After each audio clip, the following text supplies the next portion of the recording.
Dans certaines villes, il existe des écoles que la plupart des enfants de riches fréquentent. Mais on rencontre souvent des élèves dont les parents sont de la classe moyenne.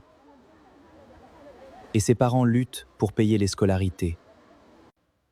Et c'est le travail acharné et la réussite des élèves, dont les parents sont souvent instables financièrement, qui boostent ces derniers à faire pression sur eux-mêmes pour pouvoir solder ces énormes sommes. Aujourd'hui, notre leçon porte sur la courtoisie. La courtoisie, c'est le respect des règles de politesse dans les relations sociales. Par exemple, dire bonjour, merci et laisser la place aux autres. Recopiez bien la définition dans vos cahiers. Nous verrons les exemples ensuite. À la sortie des cours, les deux camarades Kimberly et Doris cheminent toujours pour aller à la maison, car elles habitent le même quartier. Kimberly est très calme. Elle est studieuse. Son seul objectif, c'est les études. Arrivée au portail de Doris, cette dernière tend un papier à Kimberly. C'est une commission que lui charge Doris. Cette commission est une lettre d'amour que lui a envoyée Ben par le biais de Doris. Mais cette dernière refuse la lettre, car ses parents ou sa maman lui rappellent que c'est l'école ou rien. Les parents de Kimberly ne sont pas riches ni pauvres. Ils se cherchent dans les finances. Ils font de leur possible pour assurer l'écolage de leur enfant dont Kimberly est l'aînée. Ils sont très stricts sur son éducation et ne tolèrent pas les bêtises. Même chez elle à la maison, elle est dans ses cahiers, livres, exercices. Kimberly respecte ses parents car elle sait tout au fond d'elle qu'ils luttent pour assurer le logement, la scolarité et tous les autres besoins. Salut Ben, comment tu vas? Super bien Doris. As-tu chargé ma commission à Kim? Oui Ben, mais désolée, elle n'a pas accepté et j'ai pas pu la convaincre. Comment ça, elle a refusé? Genre elle n'a même pas jeté un coup d'œil? Non Ben, tu la connais et tu sais qu'elle est carrée sur ses études. Surtout que la rigueur chez elle à la maison est de ouf. Je suis vraiment peiné qu'elle n'ait pas pris la lettre. Je l'aime tellement et je ne rêve que d'elle. En tout cas, je vais essayer de lui parler, mais je ne promets rien.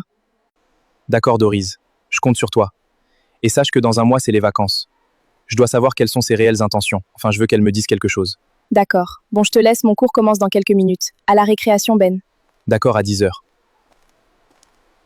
Enfin, les résultats du baccalauréat sont tombés. Kimberly a décroché avec succès et avec une mention honorable. Quant à Ben et Doris, ils n'ont pas pu valider l'année.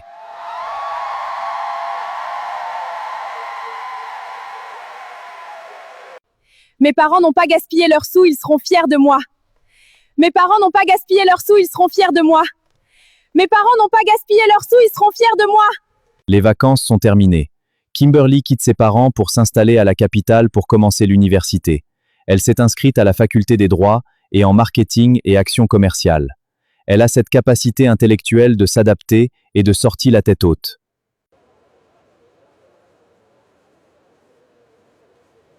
Bon, assez étudié pour l'instant. Allons faire les courses.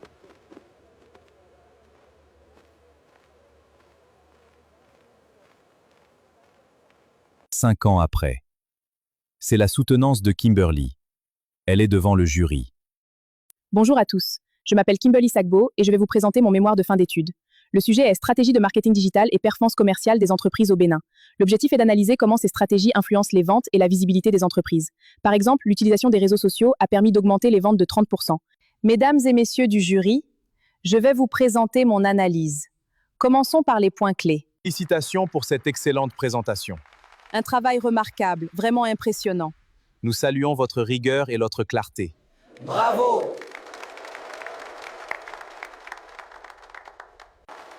Merci beaucoup pour votre attention. Kimberly vient de valider avec mention sa soutenance sur le marketing et action commerciale.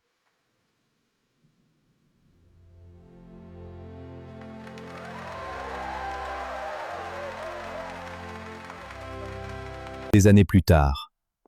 Voilà notre chère et ravissante Kimberly. On dit souvent rend que l'eau lave, mais l'argent rend propre.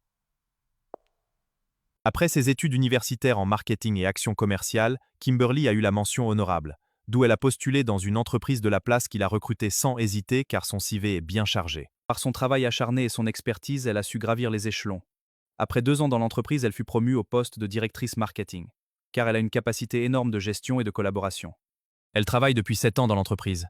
Kimberly est issue d'une famille pas trop bourgeoise, mais ses parents ont assuré leur éducation. Elle, son frère et sa sœur, d'où elle a montré le bon exemple au sien. Kimberly est libre. Pas d'engagement. Pas d'homme. Elle ne veut pas d'engagement car elle a beaucoup d'ambition. Pour elle, le mariage peut passer après. Elle n'est pas pressée. Mais la vraie raison, c'est la peur. Sa vraie peur, c'est la façon dont elle se comportera dans son couple. Car son travail lui prend énormément de temps. Son futur homme sera peut-être quelqu'un qui est patient, compréhensif. Bref, c'est la raison de son choix. Kimberly n'a pas d'amis. C'est pas qu'elle est compliquée ou emmerdeuse. Elle est juste casanière. Sa seule personne avec qui elle passe ses temps de pause est sa collègue Maria, 3 fois divorcée. Du matin au soir, elle analyse le marché, les tendances et la concurrence pour décider de la direction à prendre. Comment l'entreprise doit-elle être perçue? Luxe, accessible, éco-responsable, etc. Et voilà comment se passent ses journées. Elle est quasi occupée. Mais elle trouve un petit bout de temps pendant le week-end ou les congés pour aller voir ses parents qui sont dans une autre ville. Et à la fin de la journée, toute fatiguée, elle rentre à chez elle. Elle a loué un bel appartement au centre-ville, pas trop loin de son travail. Kimberly a tout chez elle. Elle sait offrir le confort. Une femme qui a un travail, un salaire, ne peut pas s'interdire de s'acheter le nécessaire chez elle. La femme n'oublie aucun détail pour ses besoins personnels. Quand ses parents ou ses frères lui rendent visite, il s'étonne des tonnes de nourriture qu'elle a. Des fois, sa mère la bourde de prendre du temps pour manger. Car elle bricole juste un truc pour mettre sous la dent. Même seule à table, Kimberly pense à ses partenaires, le travail qui l'attend le lendemain. Elle est juste travailleuse. Elle a pour vocation de devenir une femme influente par son travail et être citée parmi les tops des tops du pays.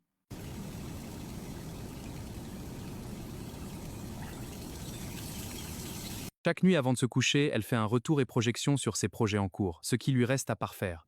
Elle est très organisée. Kimberly pense à son chantier en cours. Elle construit une résidence qu'elle veut mettre en location. Chaque week-end, elle suit minutieusement l'évolution, car elle dépense énormément pour tout parfait. Elle est perdue dans ses pensées. Son père appelle, mais elle ne s'en rend pas compte. Des fois, on est pensif à telle enseigne qu'on ignore même tout ce qui bouge autour de nous. Mais elle revient quand même de ses nuages. Mon papa d'amour, comment tu vas pour moi? Toutes mes excuses, j'ai pas vite vu ton appel. Oui, ma chérie, je connais ma fille et je sais qu'elle est sûrement en train d'élaborer un projet. Et maman, sa santé? J'espère que tout le monde va bien. Oui, nous allons tous bien. Et ta journée? J'espère que tu n'es pas trop fatigué. Je voulais appeler à 7 heures car je sais que tu seras sûrement sur le point de te coucher. Oui, tout à fait. Dans peu de temps, je serai en congé et je viendrai vous voir. D'accord, ma chérie. Mais cette fois-ci, je pense que tu seras là avec mon gendre Kim. Tu as un travail, des moyens Papa. Et le confort qu'il te faut. Mais marie-toi, ma chérie. Je veux voir mes fistons, jouer avec eux. Bref, une petite famille pour toi, Kim. Oui, papa. J'y pense. Ne t'en fais pas, mon papa d'amour. Ma chérie, demain tu iras au travail. Bonne nuit à toi. Et que Dame Nature veille sur toi. Merci beaucoup, bonne nuit à vous aussi.